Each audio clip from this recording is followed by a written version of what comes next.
চুপ থাকার অভ্যাস করেন, সবসময় কথা বলতে হবে না, মাঝে মাঝে চুপ থাকার অভ্যাস করেন।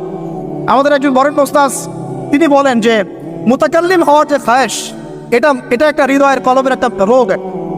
মুতাকাল্লিম হওয়ার যে খায়েশ মানুষের মধ্যে থাকে যে আমাকে সব বিষয়ে কথা বলতে হবে, এটা অন্তরের একটা রোগের নাম। তো এটা যদি একটা ইবাদত হয় তাহলে সিরাতের সুন্নতে আসতে হবে, আমরা এগ্রিত, ঠিক আছে। এখন দ্বিতীয় কথা হচ্ছে 3 নম্বর শর্তটা আরো ডেঞ্জারাস, সেটা হচ্ছে রিজিক হালাল হতে হবে। রিজিক এই জায়গায় সবাই একটু ফিকির করেন, দেখেন একটু আপনারা আপনাদের রিজিকগুলোকে দেখেন যে কতজন রিজিক 100% হালাল আছে। এগুলো আমাদের কিন্তু প্র্যাকটিক্যাল কথা, আমরা কিছু খালি তাত্ত্বিক কথা বলে চলে যাবো এমন না, প্র্যাকটিক্যালি ইমপ্লিমেন্টটা বেশি জরুরি। এখন আমি খুবই স্বপ্ন দেখছি, আমরা সবাই স্বপ্ন দেখছি যে আপনাদেরকে দিয়ে হবে ইনশাআল্লাহ, কারণ এই জেনারেশন করে দেখিয়েছে এবং তারা আমাদেরকে দেখিয়েছে কোন ভাষায় কথা বললে কাজ হয়। এতদিন তো আমরা বলে আসতাম তো এই ভাষার কথা বললে আপনারা আমাদেরকে অনেক ট্যাগ দিতেন, ঠিক আছে। দেখেন জালেম জুলুম করলো, মাজলুম দাঁড়ায় গেল, এই তো জালেম জুলুম করলো, মাজলুম দাঁড়ায় গেল প্রতিবাদের জন্য, প্রতিবাদের ভাষায়। আপনারা আমাকে বলেন তো, জালেমের বিরুদ্ধে মাজলুম যখন দাঁড়িয়েছে তারা কি খালি হাতে দাঁড়িয়েছিল? জালেম যখন 2টা মাইট দিয়েছে, মাজলুম কি 2টা মাইট দেয় নাই? জালেমদের অনেকে যখন মাজলুমদের অনেককে শহীদ করেছে, তো জালেমদের দলেও কি কিছু মানুষ মারা যায় নাই? তো এটা কি একটা কনফ্লিক্ট হয়নি রাস্তাঘাটে? তো গণতান্ত্রিক প্রক্রিয়া এই কনফ্লিক্টটাকে আপনি জায়েজ করে নিলেন, তো গণতান্ত্রিক প্রক্রিয়া এই কনফ্লিক্টটাকে আপনি জায়েজ করে নিলেন তো, মাশাআল্লাহ।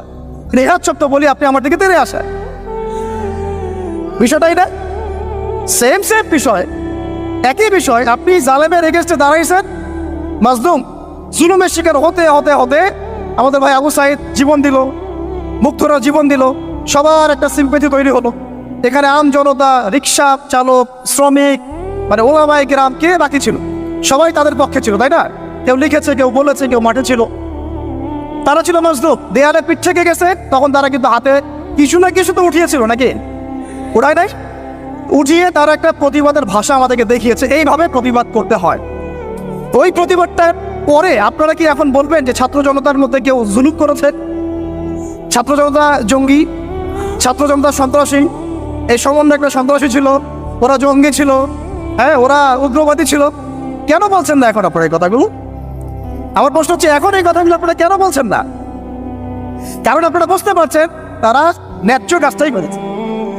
যখন জালেম জুলুম করতে করতে করতে মাজলুমকে একদম দেয়ালে পিঠ ঠেকিয়ে দেয়, তখন মানুষকে হামাস হতে হয়, তখনই বিভিন্ন জিহাদি সংগঠনের অস্তিত্ব আসে, তখনই কিন্তু খোরাসান স্বাধীন হয়।